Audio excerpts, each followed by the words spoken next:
Having the correct mix of invertebrates makes a huge difference in keeping a healthy and clean reef aquarium, and I've picked out my top 10 favorite inverts.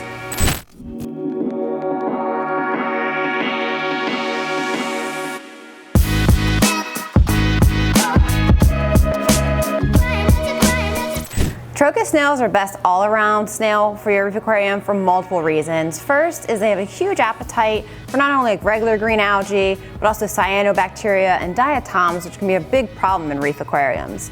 Second is when they fall down and are upside down, they can actually right themselves. Most snails can't do this and make them really vulnerable to fish and other inverts eating them. Another few reasons I think TROCHUS are amazing is they have a great lifespan in your aquarium.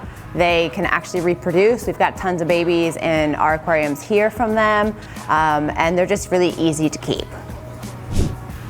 Turbos are another great snail. They have a huge appetite, particularly for hair algae. These guys are a lot bigger, so it's best to keep them in medium to larger aquariums. And if you do run out of food, you want to make sure you're supplementing them with some kind of algae-based diet. Another thing with them is they have a big, heavy shell, so if they fall down, they usually cannot right themselves back up. So definitely keep an eye on them, being upside down, put them back up, otherwise they're gonna have a high chance of getting eaten by any fish or other inverts in your aquarium. CERITH snail are a smaller snail, but they have actually been reported to feed on almost every type of nuisance algae, and their smaller size makes them really good for not only just nano tanks, but getting into all the little nooks and crannies of rock in larger aquariums as well. With these guys, they do a little bit of everything. So they're gonna spend a lot of their time in the sand bed looking for detritus. They'll eat on, fish food, but they're also going to come out and clean your rock work as well. And while they're in the sand, they're keeping it stirred up, helping to aerate it and oxygenate it and keep it turned over. Necerius are one of my favorite snails for your sand bed. These guys are gonna spend almost all of their time under your sand. You're not really ever gonna see them, but they're staying very busy cleaning all the detritus out of it and keeping your sand bed turned over and oxygenated. They're also gonna come out and they'll eat fish food and any other waste that they can find. One of my favorite things about them is they're nicknamed zombie snails. So they're under the sand, you'll hardly ever see them. And if they sense fish food or something, you'll see them actually just kind of like crawl out of the sand bed like little zombies. So they're a lot of fun, but they're extremely efficient at keeping that sand bed clean. Only get to be about 1 inch long, so they're great for all size aquariums. So conch snails get a bit bigger, so about 4 inches. They're not really meant for the smaller size aquarium, but anything medium to larger, they are amazing sand sifters.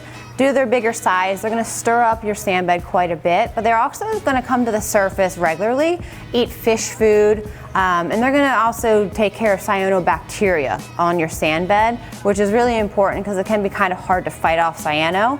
So these guys are gonna do a quick work of, keeping the sand clean. They'll also graze on some algae and the cyanobacteria, but make sure not to put them in too small of an aquarium or they will starve. Crabs are another important part of your cleanup crew. One of my favorites is the red leg hermit. These guys, they're small little crabs, but they're gonna be constantly scourging on the rock, looking for fish food. They'll eat some algae as well, any detritus, and they get into the little small areas of the rock where stuff can kind of settle, and they stay very, very busy. They'll actually go across your sand bed looking for fish food and fish waste as well. The blue legs are also very good, and these guys have actually been reported to eat cyanobacteria, and they're gonna help a lot with that. Same thing, very small, gonna get into all the areas, good for small, medium, and large aquariums. Anytime you have hermit crabs, do keep in mind you want to have extra shells in the aquarium for them to move into. Otherwise, they're going to probably go hunt down some of your snails to get their shell for them. If you ever encounter bubble algae in your aquarium, the emerald crabs is your best bet. It's actually the only invertebrate known to eat bubble algae. These guys do get a bit bigger, and they will feed on hair algae as well. One thing to consider with them is you don't want to put them necessarily in a small aquarium or something with really small fish, because they can be a little bit opportunistic if they don't have enough food. So making sure that you have enough algae in your aquarium or you're supplementing them with some algae-based fish food is really important. But as far as bubble algae and hair algae goes, these guys are a great choice. A lot of people put shrimp in their aquarium just because they think that they're pretty, but they actually have a lot of purpose to them. So the peppermint shrimp is actually going to naturally eat Aiptasia, and that's a nuisance type of anemone that can become a big problem in your aquarium if it's not controlled. These guys are great for naturally eating it, but you do want to keep them in groups because they tend to be a little bit shy, usually coming out at night, and you're going to find that they hunt and will eat Aiptasia better if they're in groups of at least 3 or more. Cleaner shrimp are probably one of the most recognizable shrimp, but not only are they beautiful, they serve an important purpose in your aquarium.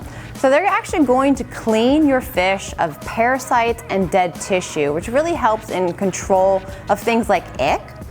They will also feed on fish food and fish waste and just have be a lot of fun in your aquarium.